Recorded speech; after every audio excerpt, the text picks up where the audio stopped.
Coucou! Alors on se retrouve dans un nouveau vlog. Cette fois-ci on est parti en visite voir la maman, enfin la famille tout simplement de David. Et ils ont la chance d'habiter pas très loin du Puy du Fou.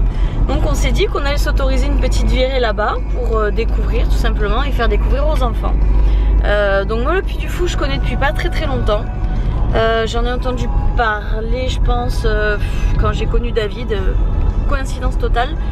Et apparemment c'est un parc assez exceptionnel, le plus beau d'Europe, hein, c'est ça? L'un des plus beaux, oui. L'un des plus beaux d'Europe, donc quand même ça donne envie, ou du moins ça rend curieux. Donc je vous emmène bien sûr avec nous pour que vous puissiez en profiter également. Et on va voir un petit peu ce que ça donne le Puy du Fou. Et voilà dans quoi on va passer la nuit. Alors on se rend à l'hôtel pour déposer à la réception les bagages quand même, pas s'encombrer. Et on dort dans la citadelle, donc en fait c'est moi qui ai choisi la citadelle. De toute manière, comme on dit, une photo vaut 1000 mots. Je vais vous faire les images quand je serai arrivée, mais regardez déjà comme c'est vert, comme c'est beau, franchement c'est hyper attirant. Regardez-moi ça, oh, j'ai franchement jamais vu ça. Oh là là, mais qu'est-ce que j'ai hâte de rentrer à l'intérieur. Franchement ça te donne pas envie? Si, carrément.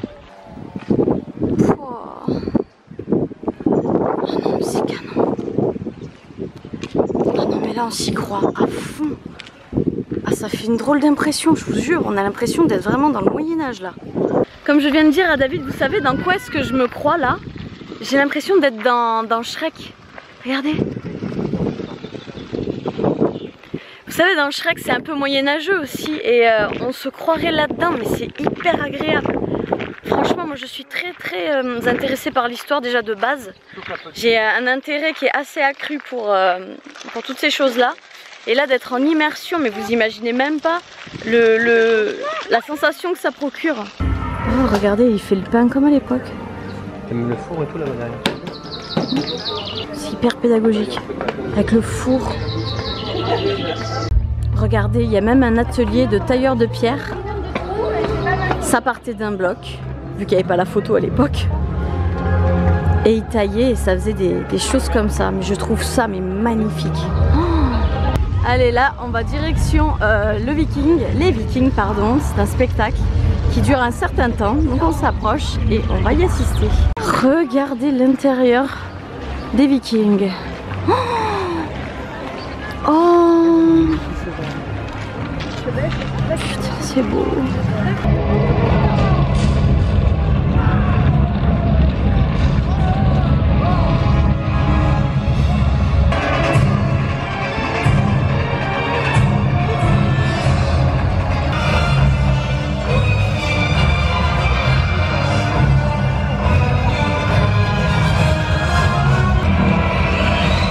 Elle casse tout.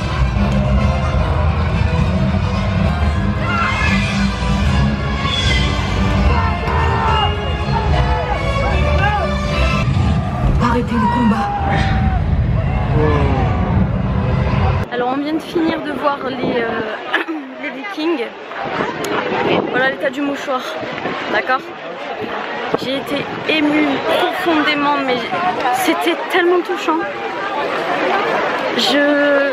Quand je me suis mise à voir toutes ces bêtes, puis même ce contexte, cette ambiance d'époque, ces musiques, ça m'a, je sais pas, ça m'a un peu bouleversée là.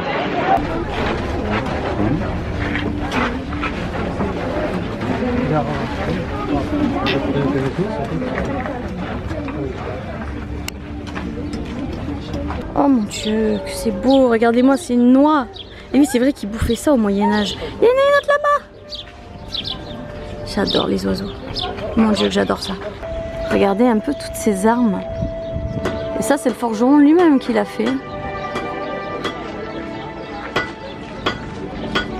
Allez, je reprends mon petit chemin, moi. En tout cas, comme je disais à David là, je pense qu'en rentrant à la maison, je vais me mettre à la série Viking. Parce que j'avais beau penser en fait que c'était pas du tout mon style, je m'aperçois que le spectacle m'a énormément touchée, émue et plu.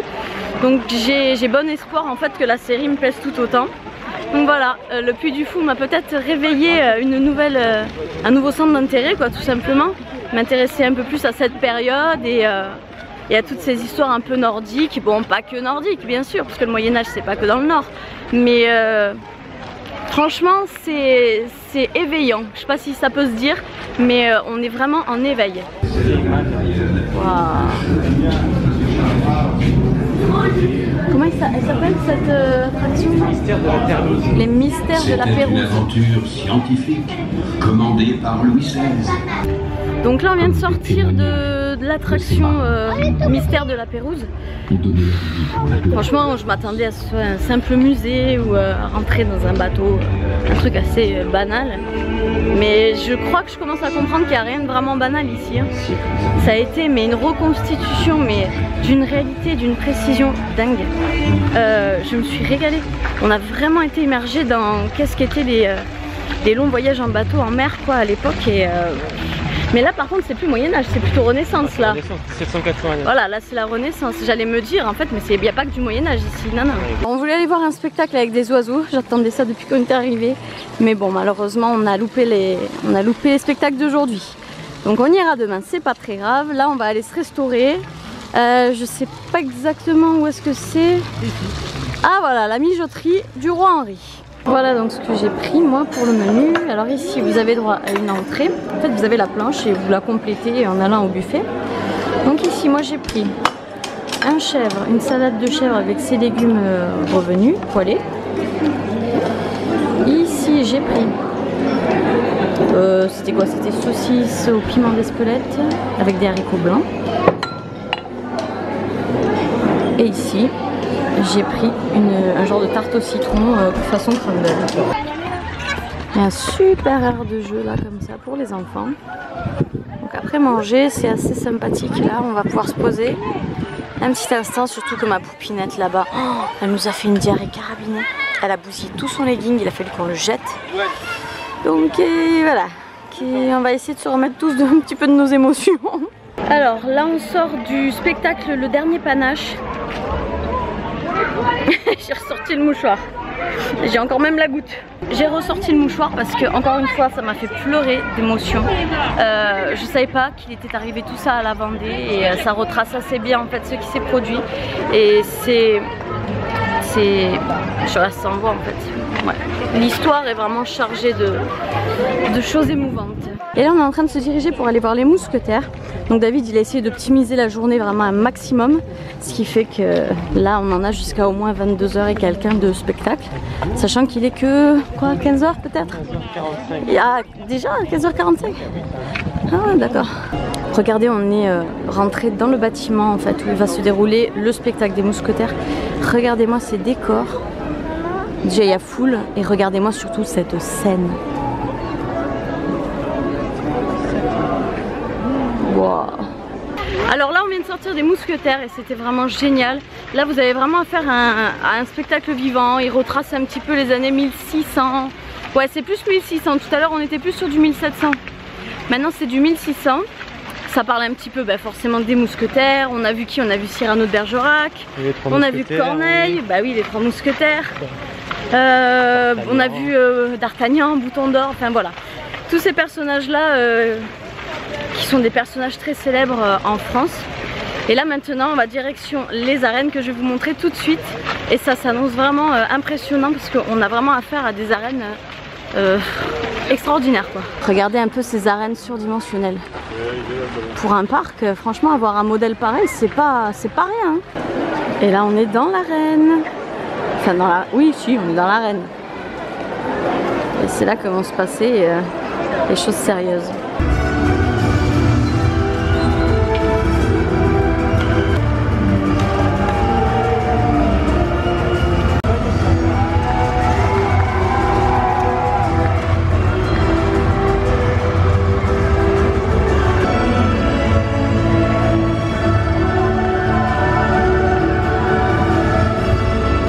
Voilà encore un paysage génial. Et mon petit chéri, hop, il s'est pris bien sûr le déguisement. Ah oui parce qu'on est passé à la boutique, mais je vous montrerai après ce qu'on a acheté. Franchement on a craqué un peu. Hein. Vous venez d'où? De Bourgogne. Oh là là, nous on se méfie des Bourguignons. Ils sont avec les Anglais. Oui mais pas les vrais pèlerins. car ils portent leur coquille Saint-Jacques.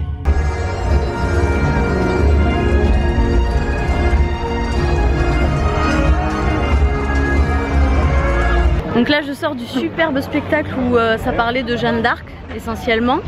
Et encore une fois il n'y a pas de petits spectacles quoi, j'ai l'impression hein, que ce soit au niveau des animations ou bien des spectacles en eux-mêmes. Il n'y a pas de petites choses ici, c'est vraiment ils ont mis, vous en avez pour votre argent quoi en fait, c'est ça que j'essaie d'expliquer. Bon voilà, on est de retour dans l'hôtel. Là ce coup-ci on va récupérer les affaires, les monter en chambre parce qu'on a eu une bonne journée. On va sans doute se passer sous la douche un petit peu pour se décrasser parce qu'il y a beaucoup de poussière. Et enfin de poussière de sable. Et vous allez découvrir du coup la chambre avec nous. Allez c'est parti, on découvre. Oh, c'est dans son jus. Oh. Ah mais c'est trop bien, regardez. Oh, il y a un lit à étage, maman, si tu veux dormir en haut. Avec un petit lit en bas. Oh, j'avais envie de dormir en haut. Il y a le lit bébé. Ah ouais, d'accord. On va mettre avec toi le lit bébé, Arène. Putain, mais c'est trop bien. Et on a une super vue.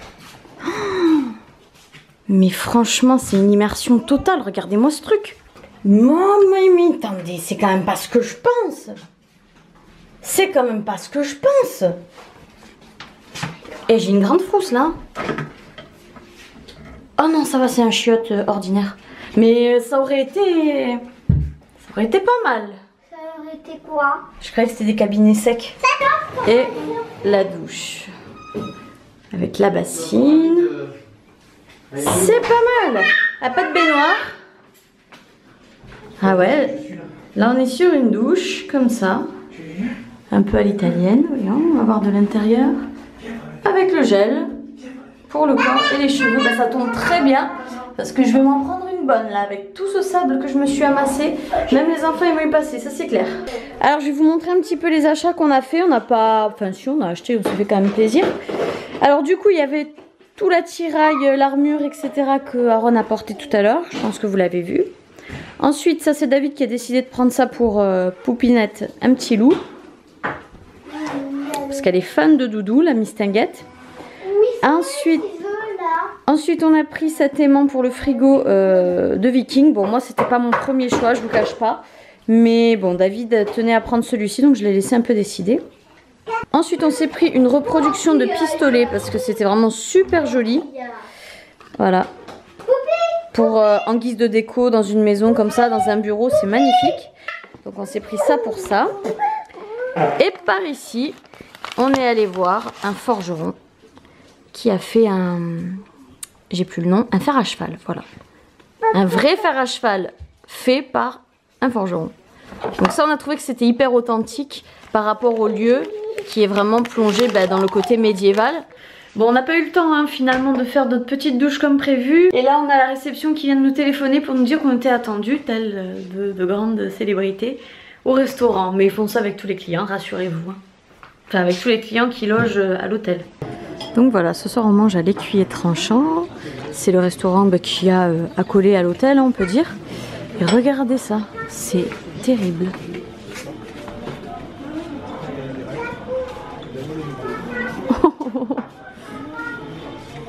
Alors voilà le repas de ce soir, c'est franchement une bombe atomique. Et la chose originale de l'assiette, c'est vraiment ça, c'est du saumon en croûte de pain. Regardez, c'est vraiment du pain, vous avez le saumon mais au cœur. C'est très aussi, bon. Ouais, je l'ai goûté, il est très très bon. Ouais, ça te plaît? Ah bah génial alors. Ah oui, tu veux nous présenter un petit quelque chose? Ça s'appelle l'hypocrase. L'hypocrase? C'est du vin rouge, miel et épices. Vin rouge, miel et épices. Bah, ça ressemble un petit peu à une boisson d'hiver. Bah ok. Un peu une sangria. Qu'est-ce que c'était bon, mais qu'est-ce que c'était bon. Franchement, on s'est régalé. Et au dessert, il y avait un truc, mais c'est pas un truc qui casse des briques ni quoi que ce soit, mais c'est un caramel. Je crois que c'est un caramel au beurre salé.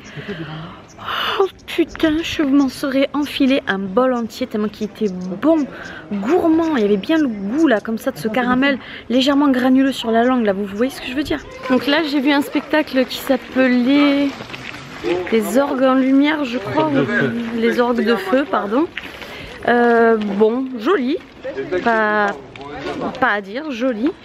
Mais on a vu tellement de belles choses tout le long de la journée que si vous voulez de voir 2-3 effets comme ça sur le feu et sur l'eau, c'est pas non plus ce qu'il y avait de plus extraordinaire. Mais c'est sûr que c'est assez doux, c'est pas trop excitant avant d'aller se coucher. Donc notamment pour les enfants, ça peut avoir tendance à les calmer. Sauf le mien, bien entendu, n'est-ce pas Aaron? Du coup là, regardez, on est dans la citadelle, c'est absolument magnifique. Ça donne limite envie de faire une petite balade en amoureux. Bon, moi en l'occurrence, je peux pas faire ça. Mais franchement, c'est hyper romantique, hein, mine de rien. Donc là, on va aller dans la chambre. Et j'imagine qu'on va coucher les enfants. Et puis se coucher, nous aussi, voilà. Donc rendez-vous demain, parce que demain, on va faire encore 2-3 petites choses avant de rentrer. Notamment un truc que j'attends avec impatience, c'est-à-dire quand même les oiseaux. Parce que moi, j'adore les oiseaux. Donc voilà, on se dit rendez-vous pour demain et puis un gros bisou. Coucou, donc là nous sommes le lendemain. On est en train de prendre le petit déjeuner, gentiment. Et on va terminer les quelques attractions qu'on n'a pas eu le temps de faire hier. Donc aujourd'hui, je me suis dit que j'allais le faire à la cool. Vous voyez, je suis ni coiffée, ni maquillée. J'ai même gardé les lunettes parce que hier j'ai gardé les lentilles toute la journée, j'en pouvais plus. Donc écoutez, on va terminer le petit déj. Je vais pas filmer trop longtemps parce qu'il faut pas que je perde trop de temps. Et on se donne rendez-vous juste après. Et Lancelot, que viens-tu faire? Je viens arracher Excalibur à ce rocher pour être le roi.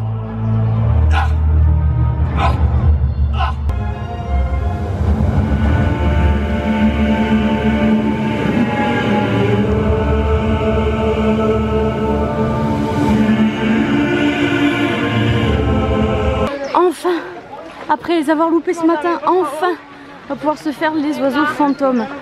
Oh mon dieu, j'attendais que ça quoi.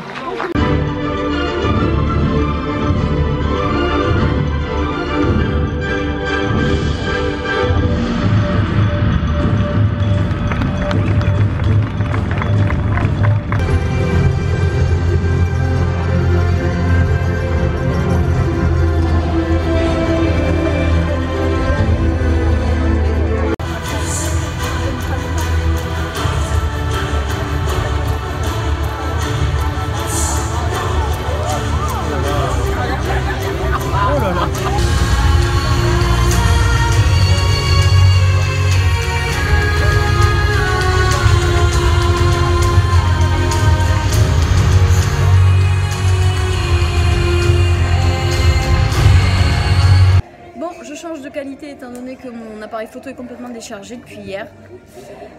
Du coup on est au resto. Le resto c'est quoi? Comment il s'appelle? Le bistrot. Et on attend que la commande arrive et puis ensuite c'est reparti pour Montpellier. Ça y est, on vient de rentrer à la maison. Il est presque 1h du matin, voire même 1h du matin. Très très tard. Donc en ce qui concerne mon opinion et mon expérience personnelle, je dirais que c'est une immense surprise et surtout une immense réussite. J'hésiterai pas à revenir, ça c'est certain. J'en ai parlé à tous les membres de ma famille.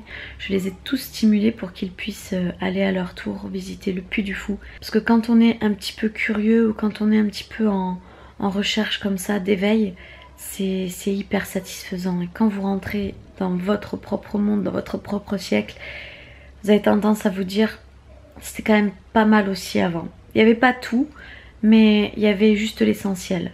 Voilà, pour ma part, c'est vraiment pas très loin du 10 sur 10. On est sur un parc qui vraiment mérite la réputation qu'il a aujourd'hui. Voilà, écoutez, j'espère que ce vlog avec nous vous aura plu. J'ai essayé de vous montrer un maximum de choses. J'espère que ça vous aura intéressé.